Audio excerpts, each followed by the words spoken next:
Yeah, I see it. Well, let me call you back though. Let me call you back. I'm gonna get back with you. All right. All right. Yeah.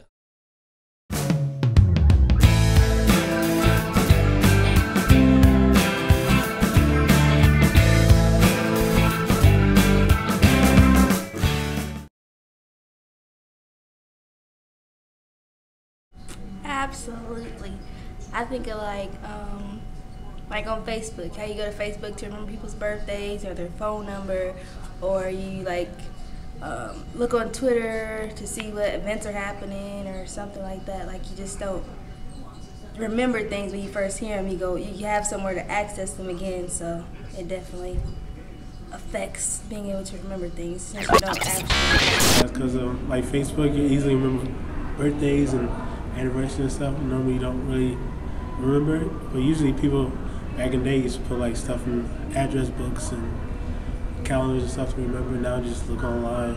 It's a lot easier. I think it's affected our ability because with networking communications, everything is written down so you can see it, as opposed to mass communication. You have to like remember what someone said or what someone wrote or something like that. And also, like when you write things, it goes into your memory easier. Like you remember that you wrote it, but you really don't remember what you text or what you see. I just think that it's made us lazy in a sense that we don't have to exercise that part of the brain, so it becomes lax, but it's not necessarily gone, it's just not being used.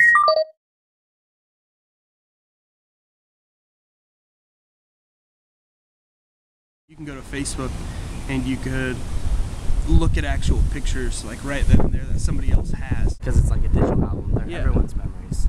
Kind of creates a memory loop. I think with that switch, we have to remember less.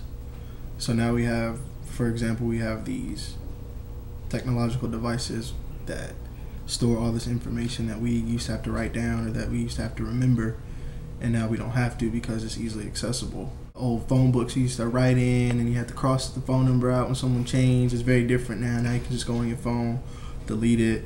If you lose your phone, all your contacts are backed up on the internet. So yeah, I definitely think it hinders our ability to remember certain information. You know, like when writing first became prevalent, I forget who it was, but they were people were rallying against that because they said writing would affect the memory because now you didn't have to remember something, you could write it down. You know what I'm saying? So it's essentially the same. It's kind of the same thing. Is now you can store stuff. You know what I'm saying? I got a smartphone and I write memos to myself. If I write something, I have, you know what I'm saying, a note application that I can write things down, and I have a date book on this freaking thing.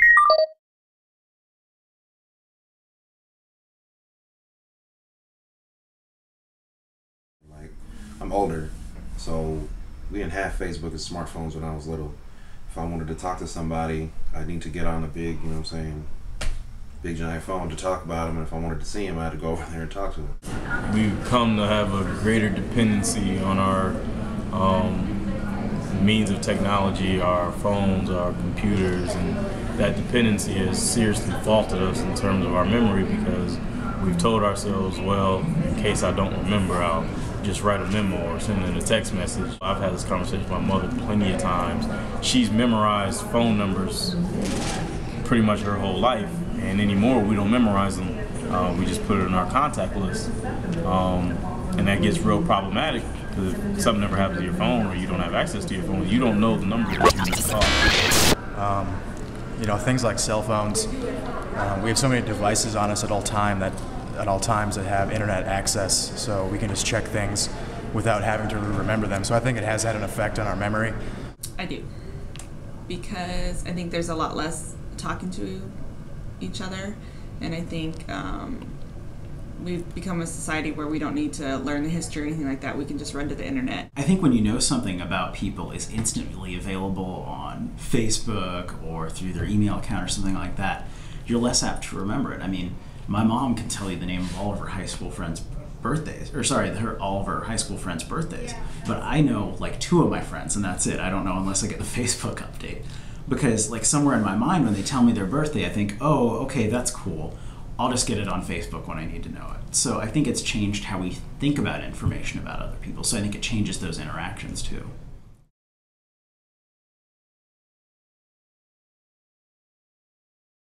I do, because I don't think I think we've become a society where we don't even have to come up with our own thoughts or our opinions. We just go see what everybody else says or what did so-and-so say on Facebook. We take things because we don't have any other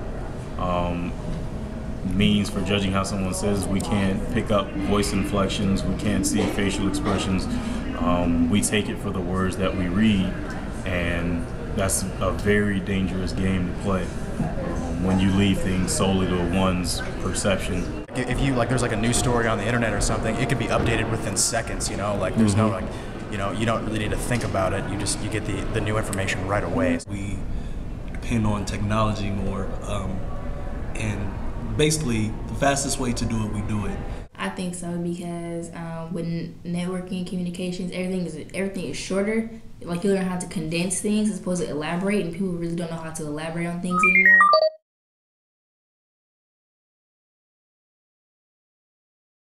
Everything is just really short and simple.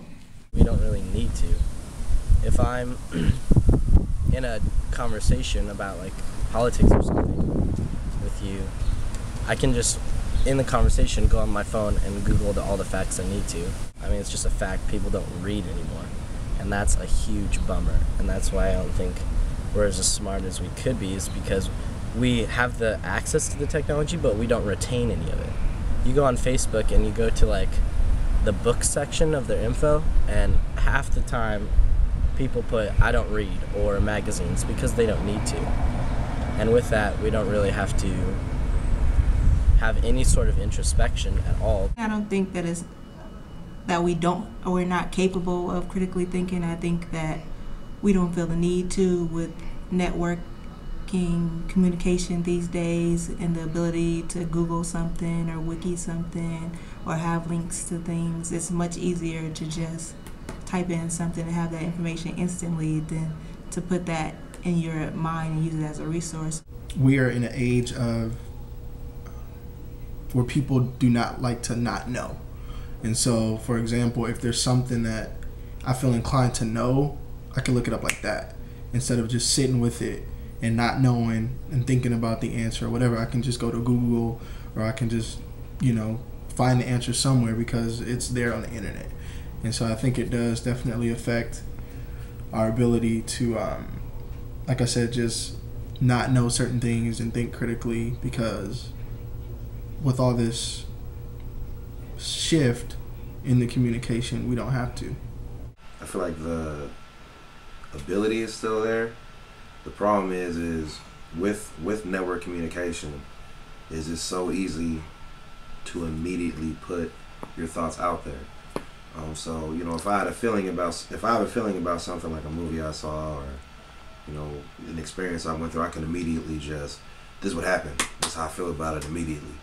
You know what I'm saying? And that opportunity, because that opportunity is there for so many people, they just take it immediately, and they don't get time to give themselves time to think critically about things. When we get a new president, people immediately rush to pass judgment on the president that just went back, as an example. You know what I'm saying? But then, decades later, you have more context, because you can see what came after. You can conceive of things that what came before. So you can. It's harder for us to focus on one thing at a time. We want information from a lot of different sources at a lot of time. Like on Facebook, you see on the side people's status updates. Then you got the feed in the middle, and then you got events on the side. So it's we can't do one thing at a time. We have to be doing 18 things at one time. I think it means even more so than 20 years ago. We're constantly stimulated. We constantly have something going on. If I'm walking to class, I've got my BlackBerry going, and I'm checking email, or I'm checking Twitter or something like that. So if you're constantly intaking information, you don't have that time to sit back and reflect. You don't have that time to think critically about it. It's coming so fast. We try to process it really fast, and we don't ever sit down and really think about what the post says or whatever the communication may be. We don't really process it. We just move on to the next thing. Just that constant stream of information now doesn't give you that time to do it. Running around with my mom got 2 TVs on the back of the damn seat. You know what I'm saying? So these kids are watching this TV. They're watching Dora or whatever it is kids watch, and I'm just infuriated. And I'm like, turn the TVs off, turn the TVs off. And I made these kids count the the amount of squirrels they saw on the way home, or tell me how many birds you saw and count the birds. And every time you see a bird, tell me you saw a bird. And it messed with their heads, you know what I'm saying? And they're little. These girls are like, you know what I'm saying, 3 and 4 years old. You know what I'm saying? And like even at that age, they're already looking at a screen and like having their senses overload. Like how is a bird running up a tree gonna compete with a little animated girl running around with a monkey that can talk?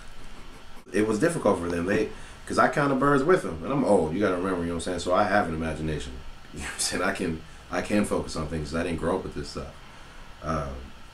So I'm counting birds. Like I actually kept a tally or whatever like that. And the kid, I said, how many birds did you see? We saw 2 birds and a squirrel and a cat. And paper on your laptop. It's so easy to get sucked into a social network for 5 minutes, and then that turns into 20 minutes, and then the next thing you know, you wasted 20 minutes creeping on Facebook when you could have been, writing that paper.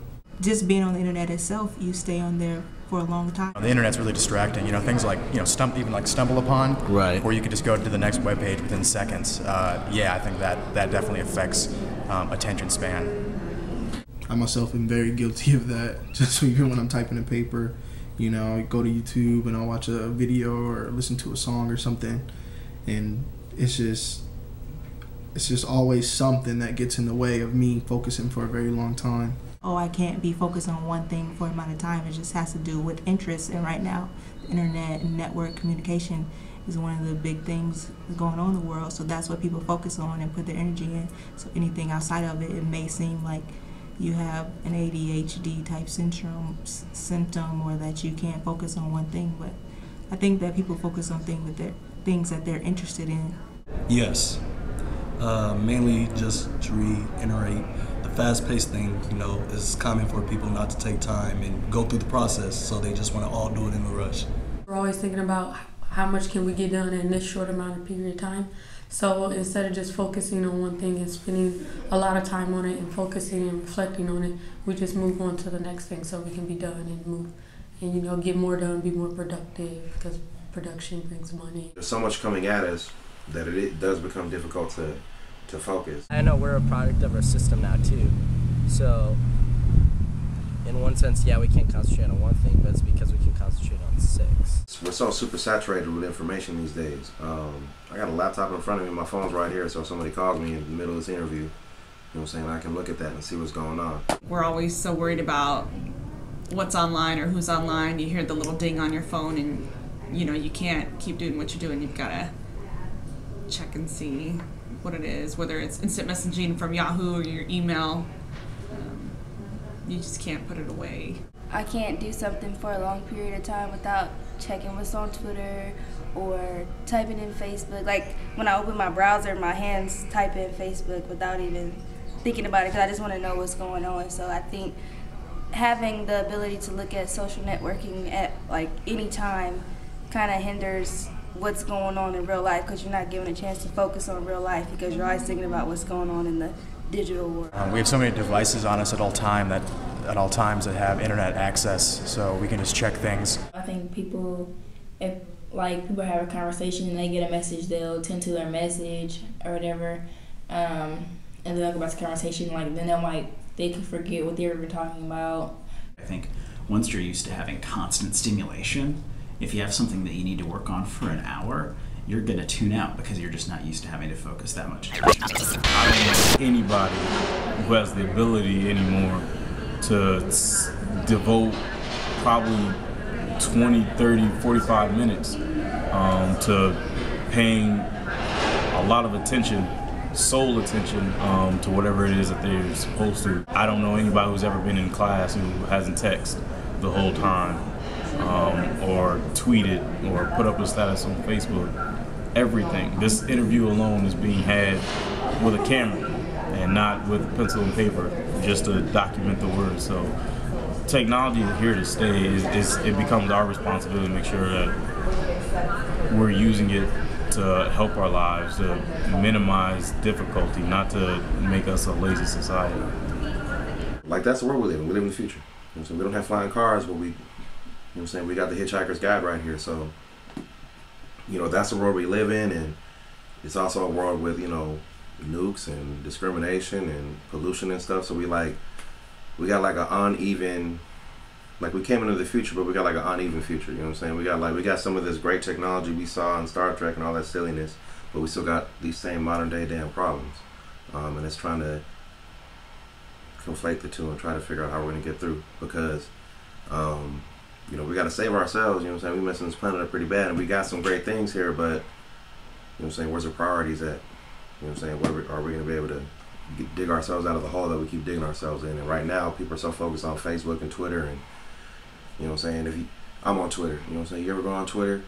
Look at what's trending on a given day. You know what I'm saying? Tell me how many times something scientific or something that has to deal with social welfare or the betterment of the planet is ever trending on Twitter. Tell me that. You know what I'm saying? And I'm with it, because I'm over on Twitter talking stupid too, but I don't ever see anything that's really about the betterment and uplifting of our society. Our country, our planet is never on there. We're not using this technology. You can do a lot with this technology, and it's a great thing. It's important that people study it, but we're not using it like we should. That's how I feel about it. And yes, it messes with our ability to focus. See, I can't even focus. I got off tangent. You know what I'm saying?